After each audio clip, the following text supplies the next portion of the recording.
ஜார்க்கண்ட் முன்னாள் முதலமைச்சர் சம்பாய் சோரன் பாஜகவில் இணையவுள்ளதாக அதிகாரப்பூர்வமாக அறிவித்துள்ளார்.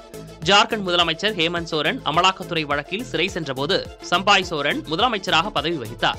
ஹேமந்த் சோரன் ஜாமீனில் விடுதலையான பிறகு அவருக்கு வழிவிடும் வகையில் தனது பதவியை சம்பாய் சோரன் ராஜினாமா செய்தார்.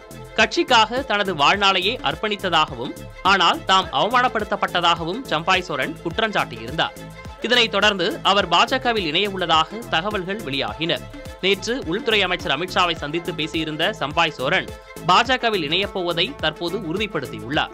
டெல்லியில் செய்தியாளர்களிடம் பேசிய அவர் அரசியலிலிருந்து ஓய்வு பெறப்போவதாக முடிவெடுத்ததாகவும் ஆனால் மக்களின் ஆதரவால் அந்த முடிவை கைவிட்டதாகவும் கூறினார். 30ஆம் தேதி பாஜகவில் இணையவுள்ளதாகவும் சம்பாய் சோரன் அறிவித்தார்.